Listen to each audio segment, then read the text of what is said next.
Hi there, good evening. Happy Veda Day number 20. 20, right? Yeah, 20. Wow, we're almost there, 11 more days.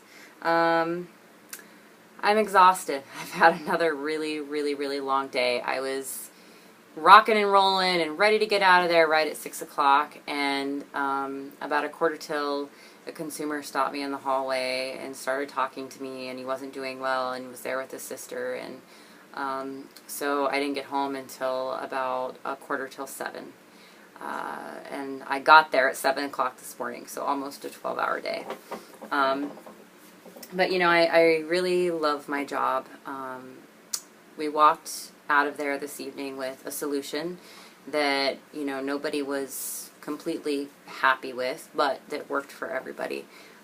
Sometimes mental illness really impacts the family more than it does the individual who has it, and that's one of the most difficult parts of my job, is because I see how much families are impacted, and yet sometimes our hands are tied. You know, we can't force somebody to be admitted to an inpatient unit. There are certain criteria under the law, and sometimes families don't understand that. And so we try to work with them to come up with a plan that the consumer themselves is comfortable with and the family's comfortable with, to make sure that they are safe and going to get the services that they need. So yesterday I had done my little story about how my husband and I came to Guam, and I had alluded to another story about when I first got here. I had just graduated from graduate school, and you know, just started being called doctor, which was super weird at first, because I was not used to being called doctor anything, and you know, but you know, I got used to it eventually. But when people start calling you doctor, sometimes you get a little bit of a big head, and because I thought that there was a lot of expectations on me, and that was one of those lessons that I had to learn the hard way.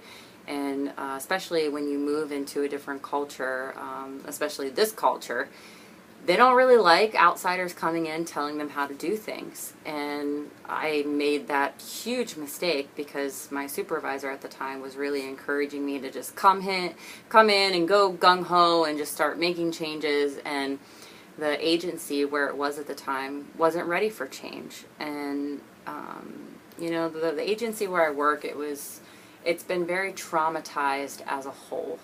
They've gone through a lot, and you know, I didn't understand that when I first started doing this. And you know, I really knew nothing. I mean, I learned the stuff that they taught me in graduate school, but you can learn everything in books and in classrooms, but until you really start going and applying it, that's when, you know, what's the saying, like the rubber hits the concrete, or I don't know, something like that.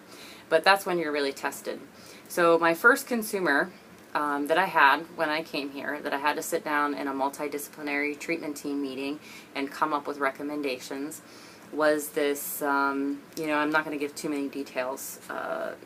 You know, I don't think anybody's going to be able to identify this person, but basically it was a 75-year-old female, 75-ish, that was completely psychotic, like delusions that, you know, very important people lived in her house, that her child was in a relationship with a very important person here on Guam. Just really, you know, and I had maybe seen like 2 people that had schizophrenia since I had been in training, and I was just mortified because I had no idea what to do. No clue. Nothing. You know, I'm like, what do you do with a person that's psychotic? So I called my mentor, Dr. Kazar, and I was like freaking out and telling him all about this, and he starts laughing at me, and I'm like, why is this man laughing at me? You know, I'm supposed to be a doctor. I was supposed to know what I'm doing. And, you know, he was like, Lindsay, how are you going to do a behavior plan for somebody that's not in touch with reality? And I was like, well, yeah, that's what I was thinking. He's like, exactly, you can't, you know, they have to be treated with medication first, and they need to be stabilized. So, you know, it was just, I had no idea what I was getting myself into.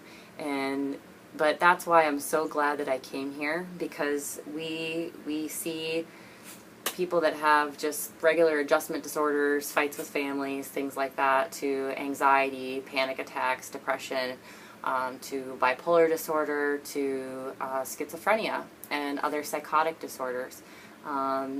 Psychotic methamphetamine-induced psychosis. Yes, you can become psychotic from smoking too much meth. And it can become permanent eventually if you continue to smoke meth. So, here's my plug-in for this story. Don't smoke meth. Hopefully you guys already know that, but just in case you didn't. I about fell off my toilet. But very bad stuff. Eats your teeth, makes you psychotic, makes you do really crazy things you normally never do. Just really, really, really bad stuff. But, you know, I love my job. This job has really taught me to go into almost any situation and be able to figure it out. Now, I'm learning new stuff every single day, so I'm not going to go into a situation and know everything, because I have been very humbled in this job and knowing what I do know and what I don't know, and being able to say when I don't know something.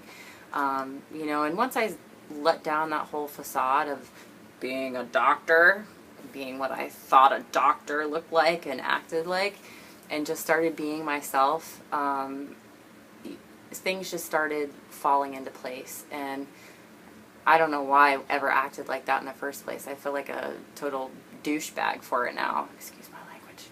But, you know, and now one of the biggest things that I think keeps me at my job where I'm at right now is, I think I just said now like 5 times, sorry, I'm really tired, is my colleagues. I have amazing colleagues that I work with, and it makes it so much easier when you have such a horrible, awful, terrible, difficult, stressful day, to be able to just go and vent and laugh and joke, and just to have that support.